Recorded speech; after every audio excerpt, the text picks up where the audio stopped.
Assalamualaikum warahmatullahi wabarakatuh dan selamat pagi.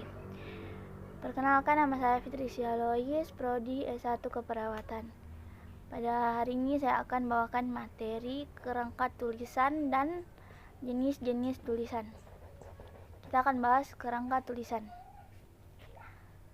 Kerangka tulisan memiliki 7 poin, yaitu apa itu kerangka tulisan, yang kedua apa saja bagiannya, ketiga apa manfaat dalam proses menulis, yang keempat apa saja syaratnya, yang kelima bagaimana langkah-langkahnya, yang keenam apa saja jenisnya, dan yang ketujuh bagaimana pengelompokannya.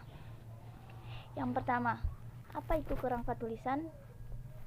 Kerangka tulisan adalah suatu rencana yang memuat garis besar suatu tulisan yang akan digarap.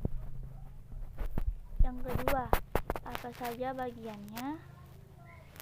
Bagiannya yaitu terdiri dari bagian pendahuluan, bagian isi, dan bagian penutup. Bagian pendahuluan terdiri dari latar belakang, alasan, pembatasan topik, kerangka metode, kerangka teori, dan sistematik penulis. Sedangkan di bagian isi terdiri dari menyusun gagasan, pembahasan secara sistematis. Sedangkan bagian penutup terdiri dari bagian akhir atau penutup, kesimpulan, bentuk dalil-dalil, sari dari tujuan. Yang ketiga, apa manfaat kerangka tulisan dalam proses menulis? Yang pertama, tulisan dapat disusun secara teratur. Yang kedua, tidak mengalami pengulangan. Yang ketiga, data kasus atau rujukan dengan mudah dapat dicari. Yang keempat, berfungsi sebagai miniatur atau prototipe. Yang keempat, apa syarat untuk menghasilkan kerangka tulisan yang baik? Yang pertama, tesis harus jelas. Kedua, tiap unit dalam kerangka hanya mengandung gagasan yang akan diuraikan secara tuntas. Yang ketiga, pokok-pokok disusun secara logis. Yang keempat, setiap unit, baik unit utama maupun subunit, menggunakan pasangan simbol yang konsisten. Hal-hal yang harus diperhatikan. Yang pertama, fokus penggambaran harus tercantum dalam kalimat topik paragraf. Yang kedua, suasana peristiwa dapat dirasakan melalui pilihan kata yang baik.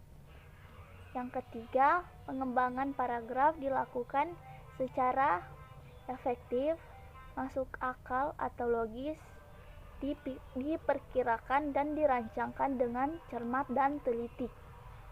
Kemudian deskripsi seseorang, baik perasaan, emosi, dan deskripsi tempat dan deskripsi waktu. Kita beralih ke jenis-jenis tulisan. Yang pertama, sintesis memiliki beberapa poin. Yang pertama, apa itu sintesis? Yang kedua, bagaimana proses penyusunannya? Apa hal-hal yang dihindari? Apa yang harus diperhatikan? Dan apa saja syarat untuk menyusun sintesis? Yang pertama, apa itu sintesis? Sintesis adalah kesimpulan penulis berdasarkan pemahaman atau beberapa sumber. Bagaimana proses penyusunan sintesis? Yang pertama, membaca secara kritis. Yang kedua, meringkas. Yang ketiga, menyusun ikhtisar. Yang harus dihindari seperti karya, sutingan, susunan, dan gunting, yang dimana kata-katanya tidak beraturan. Yang benar, penulis menciptakan sudut pandang sendiri. Dan yang harus diperhatikan adalah teknik membuat kutipan. Kedua, penyusunan daftar pustaka. Yang ketiga, apa saja syarat untuk menyusun sintesis? Yang pertama, tetap objektif. Kedua, bersikap kritis. Ketiga, membentuk dan mempertajam sudut pandang. Yang keempat, mencari kutipan dasar. Yang sekian, mencari bagian bacaan yang sesuai. Itulah materi yang bisa saya sampaikan pada hari ini. Terima kasih.